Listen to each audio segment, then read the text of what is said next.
Is $140,000 the new poverty line for a family of 4? That's what Michael Green said. It's one of the known strategists in the Wall Street, and he came up with a theory that says the new poverty line should be somewhere around $140,000. So let's dive into that.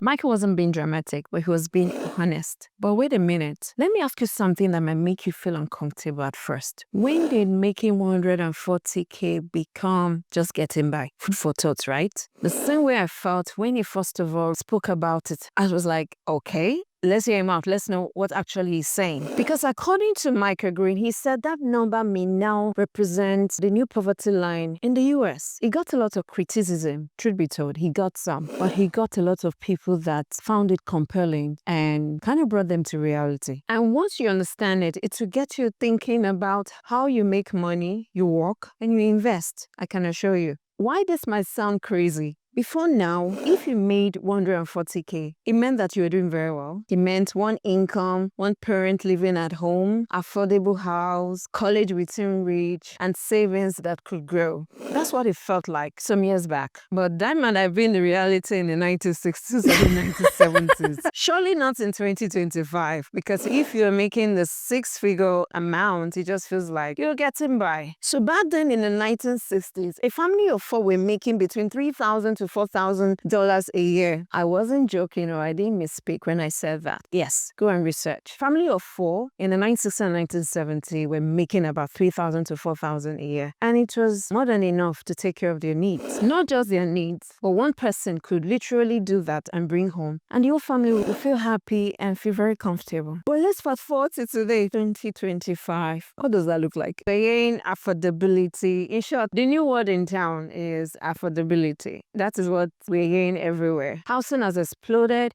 healthcare has gone high. Right now, childcare can cost as much as a college tuition. And I can say that for a fact because when my daughter, before she got to pre-K, I was literally spending $1,200 a month. Imagine with 2 kids what that would look like for 4 years. I believe that was way more than what I paid for my master's program. So that is true. Not to talk of insurance, food, upkeep, miscellaneous, so many things that we've not even spoken about. All of them are all going high. But our wages is doing, I don't know how to do that Michael Jackson stuff. But anyways, our wages is doing is low moon walk. It's not going as fast as the rate and pace at which those items I just listed are growing. So let's get this right. When Michael was saying that 140 was a new poverty line, he wasn't saying that people making 140K are poor. No. In short, what he was trying to say is that they are financially fragile. That's what he was trying to say. Not that they are literally poor. So let's distinguish the difference between being poor or being financially fragile. Some people might say that's just English. No.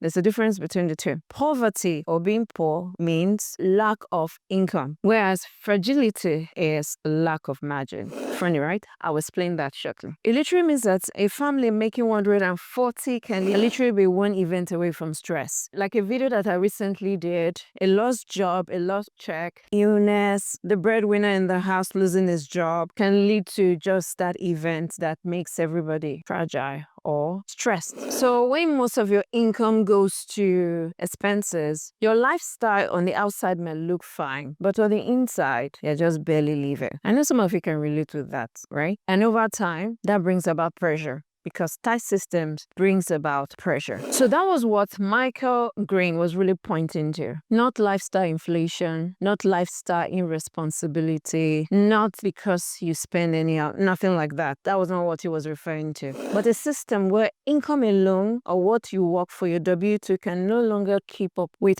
asset inflation. That's what I was talking about. So this is not just a cost of living crisis, not about the groceries you buy being expensive, nothing like that, but it's just about who owns assets and who relies on income. You know, I've been talking about this. For those of you that have been listening to me, I've been saying it. Assets, things like multifamily real estate, they edge inflation. That means when inflation goes up, they skyrocket. So what I was trying to say is that while assets inflate, the income you get is barely surviving. It's just based upon who owns assets and who is doing the W-2, who is just relying solely on income. If you do not own assets, you're just chasing a moving target. And that's the truth. There's no other way way I would rather have said it than the way Michael Green has put it. That is why, can you remember the old advice our parents used to give us then? Get a job and everything will fall in place. Get a job and everything will fall in place no longer works in this period and in this time. Your 140K income for a family of 4 can no longer handle those type of responsibilities as it is. So that has long sailed. That statement that our parents used to tell us then no longer applies to now, because the job pays you in dollar and the world prices necessities in assets. That's the difference. Why are you seeking for dollar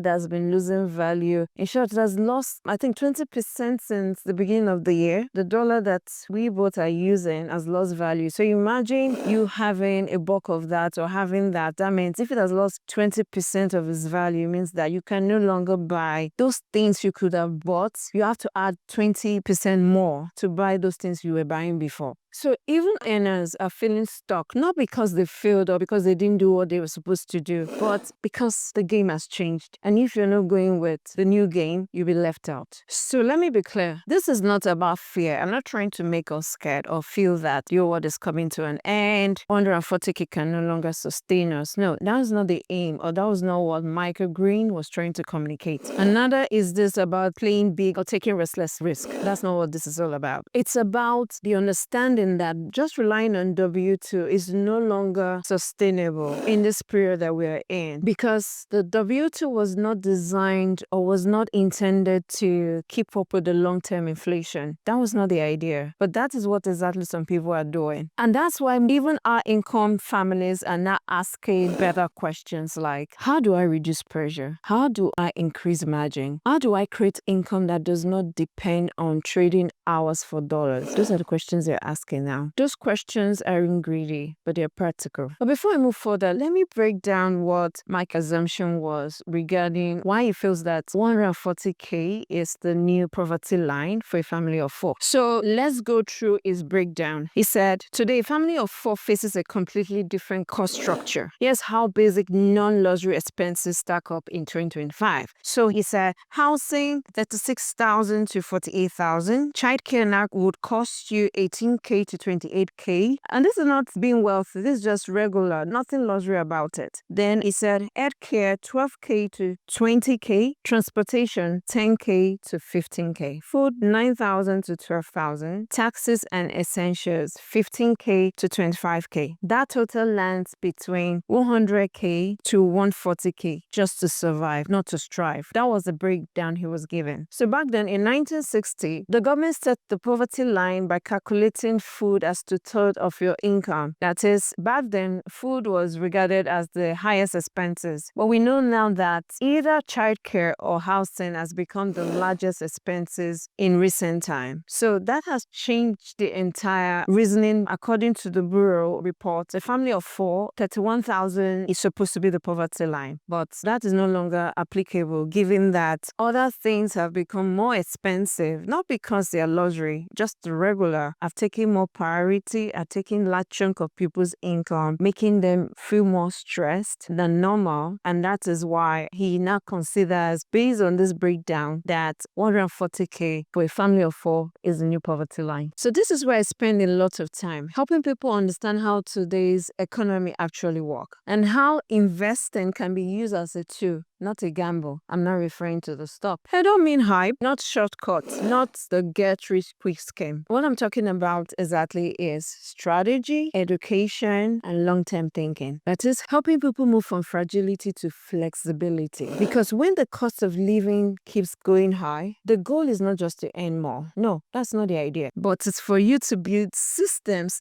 that work with your income and not against them. So I'll say this again. If you have not started thinking of what else, or if you think your income is going to be enough, I guess you'll be in for a big blow or surprise. That's why I keep talking about investment, and not just any investment. Investing in multifamily, because multifamily edges inflation. The dollar can no longer sustain the rate or the margin at which the cost of living has started increasing. The only way to catch up with it is by setting aside, putting that money into work. That is, working for you by investing in multifamily. The property produces income, which is called cash flow, and you generate more income. It's not a get rich quick scheme. Over time, you now become financially free. That's how it works. That is intentionally building a system that will work with your income and not against it. That's the point. In conclusion, in my opinion, microgreens was very realistic because things are becoming no longer achievable or obtainable, not because you're not earning more, but because it's getting more and more not affordable. The cost of living has become something of survivor. You make money, but it feels like you're stretched. What he was trying to do is to put a spotlight to how people are living right now. That it's not a situation of being poor. That's not it. It's a situation of, first of all, identifying that the poverty line is no longer what it was before. Life has changed. Inflation has gone up. Things that you could achieve with less has increased. Houses that our grandparents could buy them for like $10 right now, maybe 500,000. Maybe those homes did not have ACs, but homes now comes with AC and HVAC, everything and all that. So in other words, the world is moving and the W2 income can no longer catch up regardless, even if they keep increasing it. Inflation is taking a large chunk of your money, and the only way to make that work for you, or the only way for you to build a system around your income, is by diversifying some of those funds in investing in assets. Assets like multifamily, real estate, housing, oil and gas. Those things are what you need to strive and not for you to survive.